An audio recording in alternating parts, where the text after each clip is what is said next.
नमस्कार. मी मारुती शंकरराव करडे, सरशोदग्राम. माझं गाव राहणार कान्हापूर, तालुका सेलू, जिल्हा वर्धा. मी आदरणीय डॉक्टर अभय बंग व डॉक्टर राणी बंग यांच्यासोबत कसं जोडलो हे सांगतो. डॉक्टर अभय बंग व राणी बंग आमच्या कान्हापूरला आले आणि त्यांनी सांगितलं की बा गावात एक सेवाभावी दवाखाना आम्हाला सुरू करायचा आहे आणि त्याच्यासाठी जागा पाहिजे, 2 कार्यकर्ते पाहिजे. तेव्हा गावकऱ्यांनी सांगितलं की बा दवाखान्यासाठी आम्ही ग्रामपंचायतची जागा देतो आणि व्हॉलेंटियर म्हणून मी गावकऱ्यांनी निवड केली. आणि दवाखाना सुरू झाला. आठवड्यातून 2 दिवस सुरू राहायचा. आता 2 दिवस दवाखाना होता आठवड्यातून, तर बाकी दिवशी काय व्हायचं म्हणून आम्हाला त्यांनी औषधं, मलमपट्टी वगैरेचं सामान दिलं आणि आम्ही बाकी दिवशी ते गावकऱ्याचे जे काही प्रश्न असतील किंवा रोग असतील त्याच्यावर उपचार करत होतो. सतत 2 वर्ष सरकारी दवाखान्यामध्ये काम केल्यानंतर जॉन्स हॉपकिन्स युनिव्हर्सिटी अमेरिका इथून त्यांना ऑफर आली की बा तुम्ही MPH इथे येऊ शकता. तर ते 2 वर्ष अमेरिकेत MPH गेले. MPH झाल्यानंतर ते भारतात आले. भारतात आल्यानंतर त्यांनी ठरवलं की बा आपण वर्धेमध्ये काम करण्यापेक्षा कारण आपण बाहेर ठिकाणी काम करावं. कारण का वर्धेला बऱ्याच आरोग्याच्या संस्था आहे, दवाखाने आहे, सरकारी दवाखाना आहे. त्याच्यामुळे आपण जिथे आपल्याला कामाची गरज आहे तिथं आपण जाऊन काम करावं. म्हणून आम्ही गडचिरोली जिल्हा निवडला. 1985 साली संस्थेची स्थापना झाली. 1985 मध्ये माझं लग्न पण झालं आणि त्या लग्नाला डॉक्टर अभय बंग आणि राणी बंग उपस्थित. गडचिरोलीला आम्ही चामोर्शी रोडवर एक दवाखाना सुरू केला होता. त्या दवाखान्यामध्ये मी रजिस्ट्रेशन आणि लॅबोरेटरी यामध्ये काम करत होतो.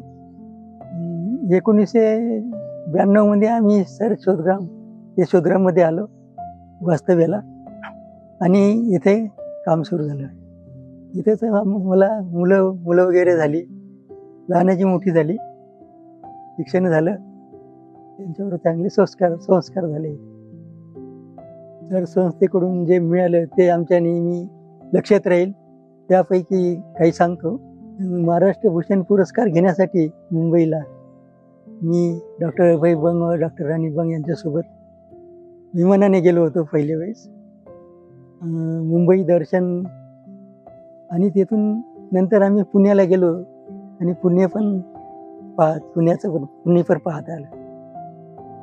मैत्री संस्था पुणा येथे आमच्या कामाचा गौरव झाला आणि आम्हाला श्री अभिनेता नाना पाटेकर यांच्या हस्ते आम्हाला सन्मानित करण्यात आलं. शोदग्राममध्ये आमची मुलं लहानाची मोठी झाली, त्यांच्यावर चांगले संस्कार झाले आणि त्यांना शैक्षणिक कामात मदत पण मिळाली. शोदग्राममध्ये राहणाऱ्या प्रत्येक व्यक्तीकडून आम्हाला चांगली वागणूक व मैत्रीपूर्ण असं संबंध तयार झाले. शोदग्राममधील शांत वातावरण, शोदग्राममधील चिक्कू आंबे,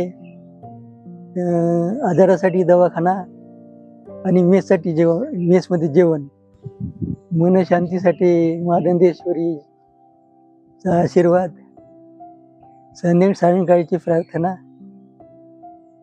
सकाळचा फिरणे आणि श्रमदान हे आमच्या नेहमी लक्षात राहील.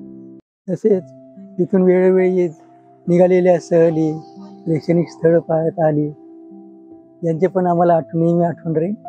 जाताना गेल्या 38 वर्षाचा अनुभव आणि झालेली मैत्री, लोकांसोबत झालेली मैत्री, जिव्हाळा हे सोडून जाताना जरा खूप दुःख वाटत आहे. पण आता इलाज नाही, घरी जावं लागणार आहे. तर इथून गेल्यानंतर मी गावामध्ये सामाजिक कार्य चालतात, गावात धार्मिक कामं चालतात, त्याच्यात सहभाग घेण्याचा प्रयत्न करीन. आपल्या जास्तीत जास्त पुस्तकं, धार्मिक पुस्तकं वाचण्याचा प्रयत्न करीन आणि कुटुंबासोबत आनंदात राहील.